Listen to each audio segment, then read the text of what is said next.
Hello बच्चों, welcome to my YouTube channel. आज के वीडियो में हम total history and civics class 10th ICSC के लेसन को स्टार्ट करने जा रहे हैं। बेसिकली ये हमारा पूरा पर्टिकुलरली जो इन वीडियोस का सीरीज होगा ये आपकी total history and civics class 10th को कवर करेगा। मेरा पूरा फोकस होगा कि आपको किस तरीके से क्लास 10th आईसीएससी में स्पेशली हिस्ट्री को कवर करना है, जिससे आपको लेसन समझ में आए, प्रॉपरली कॉन्सेप्ट्स एक्सप्लेन हो, चीजें अच्छे से एलिब्रेट करके मैं आपको बताऊंगी। साथ ही साथ मैं आपको ये भी हेल्प करूंगी किस तरीके से आपने इन लेसन्स को पढ़ना है, बार बार रिवीजन करना है, ताकि चीजें आपके दिमाग में रहे, आप बहुत इजीली और बहुत अच्छे तरीके से आंसर कर पाए। तो चलिए बिना लेट किए हुए फटाफट से हम इंडियन नेशनल मूवमेंट 1857 से 1917 के first lesson the first war of independence 1857 को स्टार्ट करते हैं।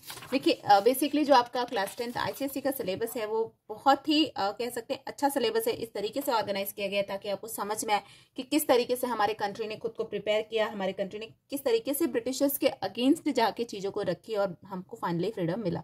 तो चलिए फर्स्ट वॉर ऑफ इंडिपेंडेंस 1857 हम डिस्कस करते हैं। क्या है लेसन? देखिए the process of British conquest of India which begin from mid 18th century had the subsequent consolidation of British rule was resented by the Indian belonging to all the segment of Indian society, kings, queen, peasants, landlord and basically क्या हुआ था ना कि India में चूंकि इतने सारे cast, इतने सारे रिलीजन के लोग रहते हैं कि सबको एक साथ आना is actually a tough task. But धीरे धीरे करके सबको ये रियलाइज होने लगा था कि हम अगर इस तरीके से स्कैटर्ड रहेंगे, इस तरीके से आइसोलेटेड रहेंगे तो हमारी कंडीशन और भी वर्स्ट होती जाएगी, क्योंकि ब्रिटिशर्स कभी भी हमको सक्सेसफुली काम नहीं करने देंगे, हमको हमारे कंट्री में इंडिपेंडेंटली नहीं रहने देंगे। तो उसके बाद क्या हुआ था, धीरे धीरे करके चीजें खत्म हुई और अल्टीमेटली क्या हुआ कि this resentment to the British rule culminated in the first war of independence 1857, in which millions of peasants, artisans, soldiers participated. It shocked the British government to its very foundation. Basically इसने actual में British government को एक बहुत बड़ा झटका दिया। अब देखिए बेसिकली इसके कॉज क्या थे। कॉज का मतलब होता है ना कि क्या कारण थे। कोई भी चीज होती है, कहीं भी कोई फाइट होती है, कोई लड़ाई होती है, तो ऑब्वियसली उसके कुछ कारण होते हैं। तो क्या हुआ था ना कि देखिए first 100 year of British rule in India, that is from 1757 to 1857, were marked by the British conquest and rapid expansion of their dominion in the India. The combined effort of British expansionist policies and economic exploitation and administrative change adversely affect all segment of Indian society. India के society को किस तरीके से British government ने destruct किया था ना कि दैट इज एक्चुअली अनप्रिडिक्टेबल। तो आप ये कह सकते हैं कि क्या क्वेश्चन, क्या क्या कंडीशन या क्या क्या कारण थे जिसके कारण, तो सबसे पहला तो ये होगा कि बहुत तरीके से हमको कह सकते हैं कि एक्सप्लॉइट किया था किसने, British government for the first 100 years. Then the ruling class were dispossessed of their power. The peasantry were deprived of its land right and the artisan lost their livelihood. मतलब आर्टिशंस को भी उनके livelihood के लिए भी वो earn नहीं कर पा रहे थे। पीसेंट्स को उनके लैंड से ही अलग कर दिया गया था, उनके लैंड की सारी पावर ले ली गई थी, और जो कह सकते हैं कि रूलिंग क्लास थी उनके पास भी कोई भी पावर नहीं रह गई थी। इस तरीके से कह सकते हैं कि एकदम टॉप से लोअर क्लास, हर एक क्लास के लोग किसी न किसी वे में ब्रिटिशर्स के अगेंस्ट में चले गए थे। The middle and the upper class of Indian society and particularly in northern India were annoyed because of their exclusion from the well-paid higher post in the administration. Men who followed cultural or religious activity like peace and scholars found themselves without income as they lost their patron. समझ रहे हैं ना कि मतलब जो लोग कुछ काम करते थे, पूजा वगैरह करवाते थे टेम्पल्स में, इस तरीके की चीजों में, उनको भी कोई भी इनकम नहीं थी। The Indian rulers and princes and zamindar who had themselves lost their authority. जो हमारे इंडिया के रूलर्स थे, जमींदार थे, उनकी भी अथॉरिटी लॉस हो गई थी। वहीं पे क्या था, the companies Indian soldiers were discontent with their low salary, hard life and the ill treatment meted out of them by the British officers. तो इस तरीके से बहुत सारे, देखिए क्या होता है ना कि एक कंट्री में कौन से लोग होते हैं, ऐसे डिफरेंट डिफरेंट क्लासेस बनी होती हैं, ठीक है। तो सबसे लोअर क्लास के लोग, मिडिल क्लास के लोग, अपर मिडिल क्लास के लोग, टॉप क्लास के लोग, सभी किसी न किसी मोड में, किसी न किसी तरीके से ब्रिटिशर्स के अगेंस्ट हो गए थे। मतलब वो सभी को ये लग रहा था कि ब्रिटिशर्स हमको किसी न किसी तरीके से नुकसान पहुंचा रहे हैं, और ये एक्चुअल में सच्चाई भी थी। तो देखिए क्वेश्चन क्या बन सकता है, what is the condition of India before first world war. India की कंडीशन कैसी थी? इंडिया की कंडीशन ऐसी थी कि मतलब जो रूलिंग क्लास थी उनके पास अपना पावर नहीं था, जो प्रीस्ट थे वो विदाउट सैलरी चले गए थे, जो सोल्जर्स थे उनके साथ इल ट्रीटमेंट हो रहा था, जो पिसेंट्रीज थे वो विदाउट लैंड हो गए थे, जो आर्टिशियंस थे वो अपने लाइवलीहुड को भी सर्वाइव नहीं कर पा रहे थे।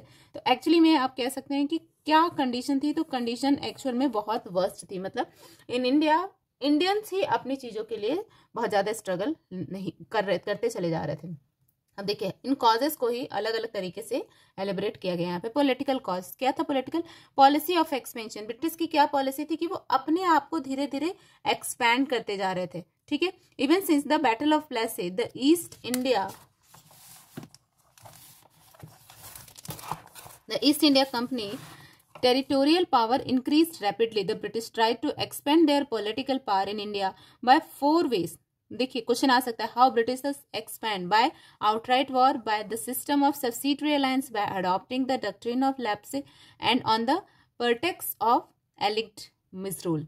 ठीक है, तो इस तरीके से ये क्वेश्चन आ सकता है कि किस किस तरह से किस किस पॉइंट पे जो है ब्रिटिशर्स अपने को एक्सपेंड करते जा रहे थे, तो ये था। फिर उसके बाद देखिए क्या था, आउटराइट ऑफ वॉर, मतलब to expand their territory power in India and to safeguard their economic and political interest. The British वेग many wars against the Indian rulers of different state. बहुत सारे वॉर उन्होंने खुद एनकरेज किया कि करो। The battle of Buxar 1764 establishes the British as masters of Bengal, Bihar and Odisha. The result of their success in Anglo-Mysore War, the East India Company annexed most of the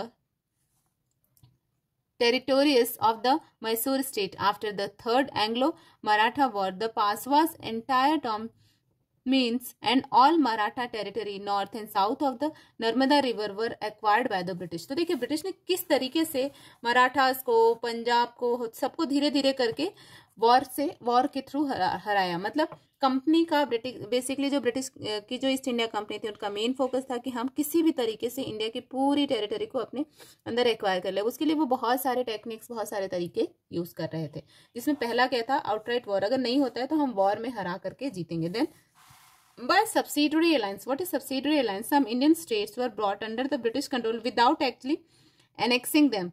This was done by following the subsidiary alliance introducing by Lord Wellesley. Subsidiary alliance was an agreement between the British East India Company and the Indian Princely State, by virtue of which these states lost their sovereignty, the power of the ruler, और rule independently without any outside interference. मतलब क्या था ना कि पहले देखिए जो Kings थे या जो प्रिंस थे वो खुद रूल करते थे, they take their own decision. लेकिन अगर जब वो सब्सिडरी अलायंस ब्रिटिशर्स के बन जाते तो they can not work freely, they have to ask everything from the British East India Company. Under this system the Indian ruler who agree to subsidy, उनको क्या था, accept the British as a supreme power. उनको क्या करना पड़ता था, British को supreme power की तरह एक्सेप्ट करना। Then surrender their foreign relation to the East India Company and agree that they would not enter into any alliance with any other power, would not wage war.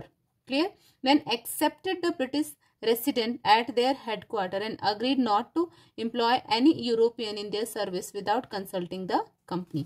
Then और क्या था, देखिए agreed to maintain British troops at their own cost. मतलब British के troops को अपने cost पे उनको मेंटेन करते थे। मतलब they are expending for maintaining the British troop. Then virtually lost their independence, खुद एक तरीके से कह सकते हैं कि वो अपनी इंडिपेंडेंस को लॉस्ट करते जाए। The king of Awadh was the first to enter into the alliance. सबसे पहले कौन आया था, किंग ऑफ अवध। ठीक है। Then the treaty of Allahabad in 1765 by which the company undertook to defend the fortuner of Awadh on the condition that the Nawab of Awadh would pay for the expenses of such defense. अब देखिए इस तरीके से बहुत सारे और भी नवाब्स आए थे। Nizam of Hyderabad, ruler of Mysore, Raja of Tanjore and Scindia and Rajput state of Jodhpur, Jaipur, Macheri, Bundi and ruler of Bharatpur. इतने सारे किस तरीके से आए थे, बाय अलायंस के थ्रू आए थे, by using the doctrine of lapse. ये भी एक तरीका था जिससे कि ब्रिटिशर्स अपने आप को एक्सपैंड कर रहे थे। Lord Dalhousie, the governor general of India, annexed many Indian states to the company using the doctrine of lapse. According to this, if an Indian ruler die without a male heir, his kingdom would lapse.